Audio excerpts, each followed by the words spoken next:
Hey guys, you'll have to excuse my voice. I have a bit of a cold, but I wanted to get on here today and talk to you about the increase that we're seeing of knowledge and intelligence in the world at such a rapid rate, and why I believe this is bringing us desperately close to the day of Jesus' return. So try to stay to the end. It gets really good. So, in Daniel 12:4, talking about the end times, it says that many shall run to and fro, and knowledge shall be increased. So what this tells us is that at the end of the age, knowledge will be greatly increased in the earth. And if we take a look at how rapidly knowledge is increasing, it's absolutely staggering. So when the book of Daniel was actually written, which was around 530 BC, overall human knowledge doubled around every 1,000 to 1,500 years. By the turn of the 20th century, that had increased to around every 100 years. By the end of World War II, it had increased to every 25 years. And currently, our knowledge doubles around every 13 months, so a little over a year. However, IBM projects that with the expansion of the Internet of Things, the volume of overall knowledge could double every 12 hours. Think about that. So we would double in the morning, and then later that day, we would double again from that point, which mathematically is a 300% increase from the original point in a 24-hour period. So that's absolutely, it's so hard to fathom. I would say that knowledge is increasing. I would say that we are entering I believe we are at the end of the age, if we look at that. If we compare 1,000 to 1,500 years to one 24-hour day. So that's overall knowledge increase, a little over a year. Nanotech increases about every 2 years, but AI, machine learning, that knowledge is doubling every 6 to 12 months. The larger models, their knowledge is doubling every 3 to 6 months. So while humans learn linearly, AI learns exponentially. So nanotech and AI, they create a positive feedback loop with one another. So nanotech leads to better chips. That leads to faster AI. Likewise, faster AI leads to faster discovery, leads to better nanochips, rinse, repeat. They supercharge one another. Guys, as a human race, we've never seen anything like this. We've never had anything like this. Even the engineers, even the creators of this technology do not have an answer for what this means for humanity. Like, there's no guardrails for this thing.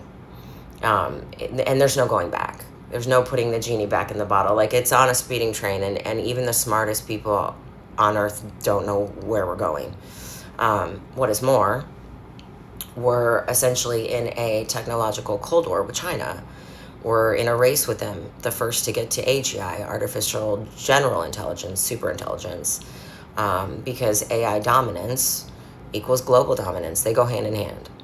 So the U.S. is, right now, we're leading in our chips, advanced chips, and China's leading the world in like large power numbers, like large scale deployment, meaning that they have more of a capability to embed it into the fabric of society, like in every conceivable way.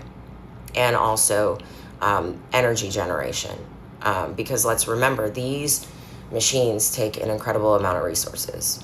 They take space, they need energy, they need water, and many regions of the world are already entering a long-term water shortage.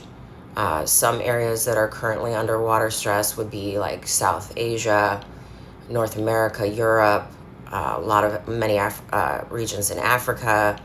And then in 2026, the UN put out a report that stated that we're moving globally beyond a water crisis into a state of water bankruptcy, meaning that our water systems many of them can no longer return to normal. So it's not considered a temporary state, it's considered a permanent state.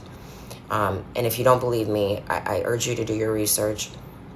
In fact, you should do your research on all things anyway. And it's so easy because we have so much access to information. It's not difficult. It doesn't take long. So never take my word for it or anyone else's. So anyway, back to AI. We know that well over half and steadily climbing of all internet activity, those are bots, not humans. And almost half of the bots are malicious. And so that number is steadily climbing to where like the vast majority of activity will be bots in the near future. Also, just take a look at the last 6 months. Take a look at how AI has been able to generate videos and images that are becoming harder and harder to distinguish from reality. This poses a huge existential problem for us that I don't think we're going to be able to reconcile. Mass deception on a scale like we've never seen. So in Matthew, when Jesus' disciples asked him, what will be a sign of your coming? What will be the sign, a sign of the end of the age? And the first thing that Jesus says is, he says, watch out that no one deceives you. Of all the things that he could have said, he said that. Okay? Paul writes in 2 Thessalonians 2, 9 through 12, he says, this man, talking about the Antichrist, will come to do the work of Satan with counterfeit power and signs and miracles. He'll use every kind of evil deception to fool those on their way to destruction because they refuse to love and accept the truth that would save them. So God will cause them to be greatly deceived and they will believe these lies. Listen to what the angel tells Daniel in Daniel 12:8, talking about the end times. Daniel asks him, how will all these things finally end, Lord? And he says, many will be purified, cleansed, and refined by these trials, but the wicked will continue in their wickedness, and none of them will understand. Only the wise, those who are wise, will know what it means.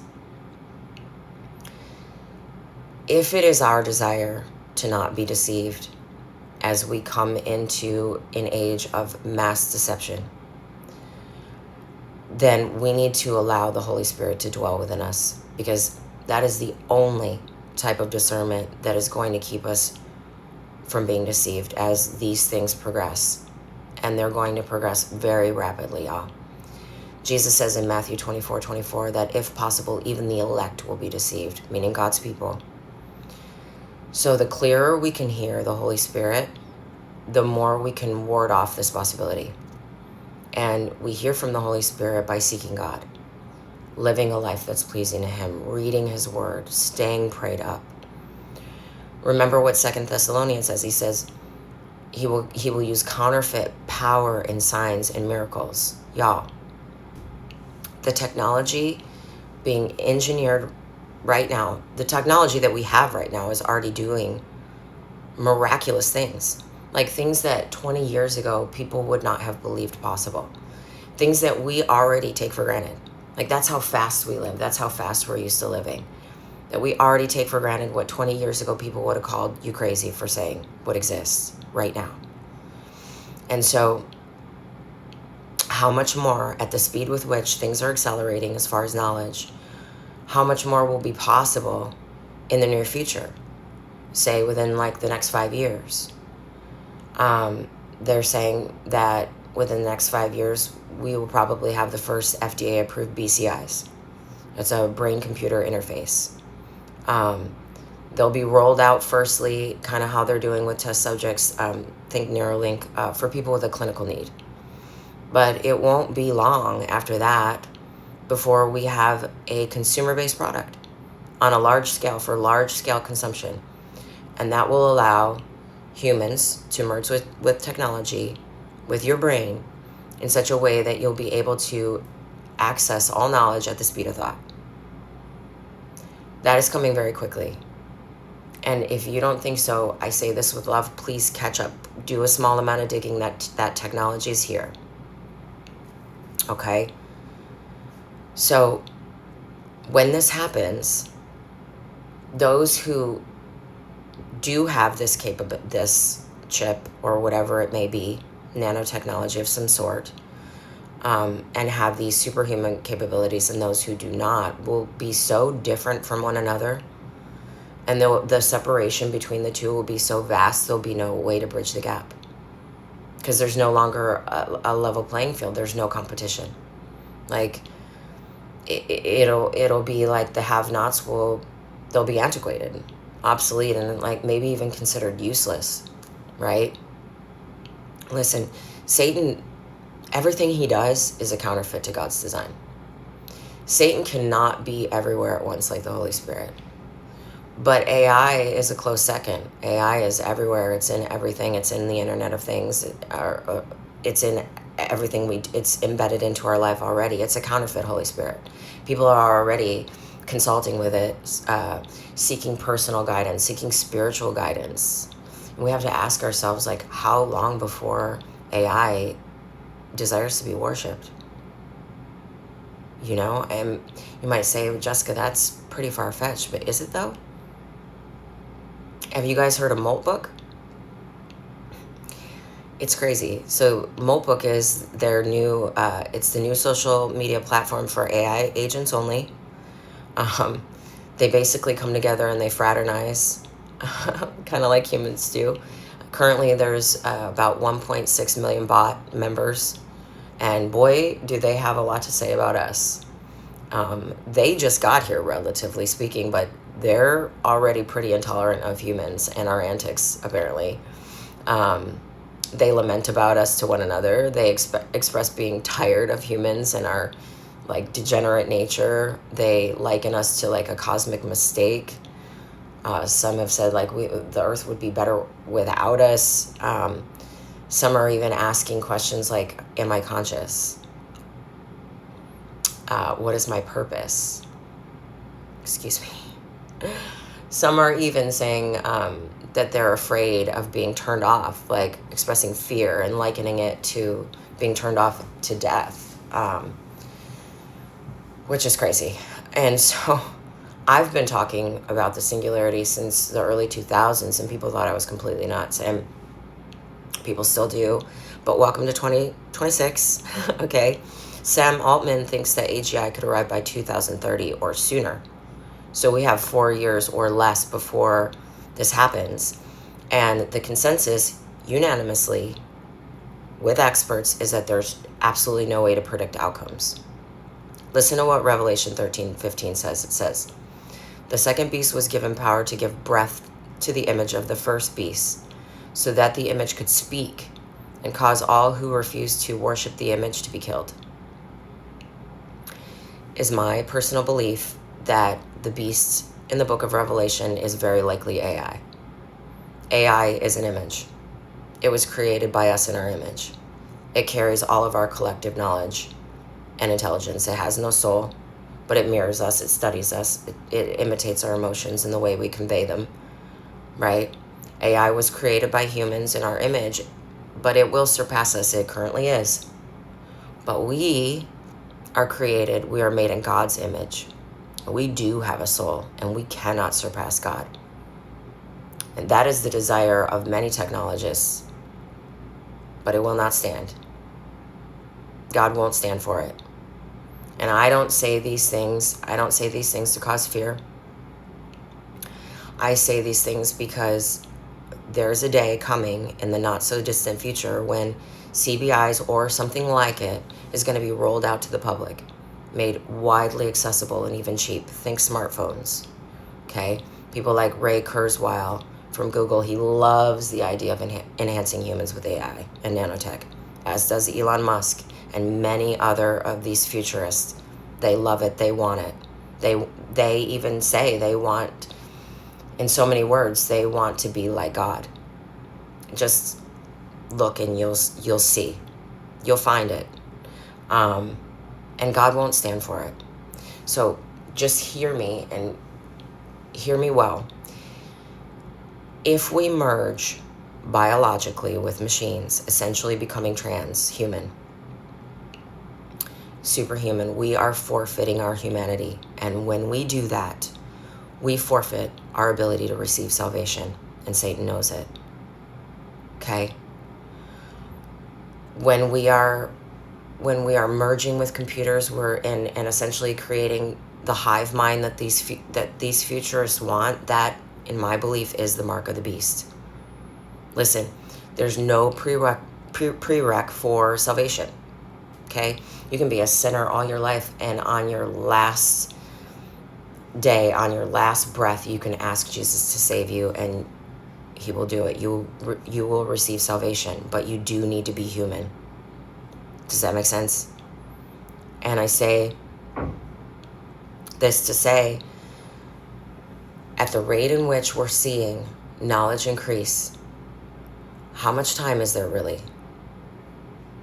Like, think about that. And no one knows for sure, and we certainly shouldn't date set, but we certainly should discern the times that we're in, and we certainly should do a heart check, because things being what they are, we seem to be coming to the end of ourselves, and God's going to have to step in soon, is my belief. And so now is the time, if you're a believer, to get your house in order, get right, stay right with God, live in perpetual readiness for Jesus is coming. If you're not a follower of Jesus, then I just urge you with all the love in my heart, give him your life right now. There's no later or next year, or I'll consider it. Right now, ask him to be the leader of your life. Confess with your mouth that he's Lord, and you'll be saved. I believe that we're going to be spared the tribulation. I live secure, knowing that my life is not going to hinge on taking the mark.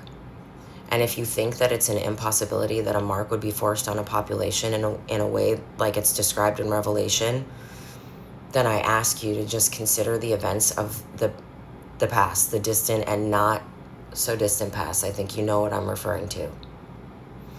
Daniel 12:1, again, talking about the end times, it says, there will be a time of distress such as not happened from the beginning of nations until then. But at that time, your people, everyone whose name is found written in the book of life, will be rescued. Those of us who are in Jesus Christ have nothing to fear. I believe we will be rescued, as it clearly states in Daniel, for all that is to come. That's all I have for now, guys. I love you so much. Let me know in the comments what you think. Bye for now.